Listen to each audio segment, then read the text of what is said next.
let's start with a little background about threat landscape. We'll just talk briefly in a couple slides about that. So I think everybody knows threats are escalating daily. And one of the critical challenges we have is in many organizations, breaches are not even found for 207 days on average, which means by the time you find a breach, there's often tremendous damage that has been done and a lot of mitigation that's going to have to be done in incident response. I've always said there are two kinds of CIOs, those that have been hacked and know it, and those that have been hacked and don't know it. And unfortunately, much of the time, many CIOs have been hacked and don't know it. So let's talk briefly about incident categories before we jump into response. So you can argue about these categories. I picked 6 that I felt were major areas. You got ransomware, which is very common. People looking to make some money or to make your life miserable by holding your data for ransom.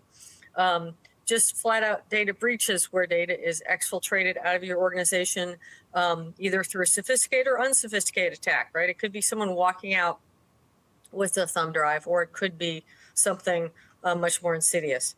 You've got insider threats, right? So those can be people knowingly or unknowingly inside your organization exposing you to risk. Again, that can be as simple as someone walking out with a thumb drive, or an Edward Snowden moment where they exfiltrate many gigabytes of data.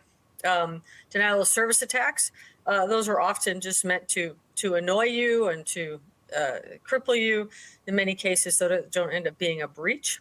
And then one of the ones that is the most concerning, advanced persistent threats, where someone gets in your infrastructure and stays there for a long time, moves around, pre-positions themselves, and then performs whatever attack they want, which often includes stealing your data, but could be other things as well.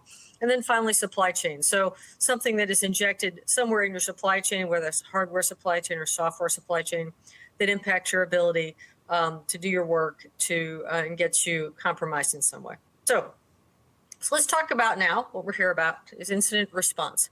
And I want to start by talking about maturity models just to ground our conversation. So organizations, if you haven't done any incident response planning so far, you're going to be in an initial phase. You're going to be not extremely knowledgeable about incident response, not experienced, but prepared to learn about it and grow. And then over time, you'll develop an incident response capability. It'll become a more defined capability, and ultimately, you'll have a mature or optimized incident response capability.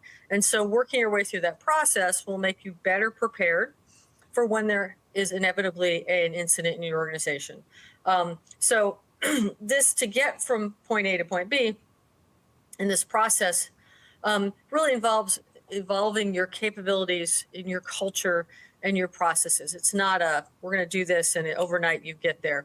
And it requires regular assessments to get to those higher maturity levels, because you have to get in, assess your progress, learn from that progress, and improve your posture from there.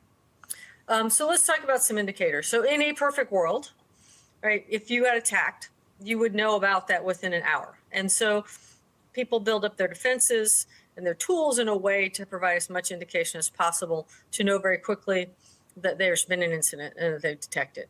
And then contain within 4 hours and recover within 24 hours. That's your perfect world. That's the perfect world that you are hoping to get to, both through cybersecurity planning and through your incident response. And as I note in the bottom here, this is underpinned by a multi-year strategic cybersecurity plan, which is based on a framework, which we'll talk about in a minute, and updated annually. And then you have an annual operating plan. So those things, having a strategy, having an implementation of security, then leads you to the place where you can do good incident response. And part of that is 4 tabletop exercises a year, and we'll talk about tabletop exercises in a minute. They'll help you be prepared. So let's talk about frameworks. You can pick any number of frameworks. We're going to talk today about the NIST framework. I think it's a very good one. And obviously NIST is part of the U.S. government. I worked for the government for a long time, so that's where my opinion on this comes from, I'm sure. But lots and lots of people integrate with the NIST framework. So think about the core functions, which we're going to dig into in a minute: identify, protect, detect, and respond and recover.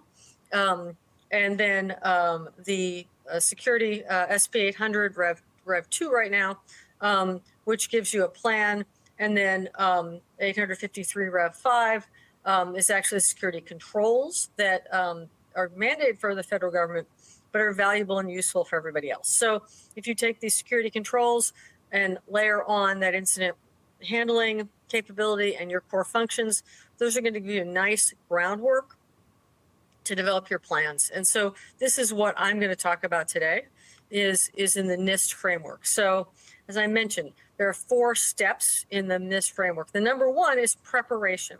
So our real goal is to come into an incident prepared. And that number 1 means that you've done a lot of security planning, a lot of security implementation. So you have a robust security infrastructure, and that incident is a exception rather than the rule. You're not running around having incidents all the time. People who do that are obviously going to go out of business.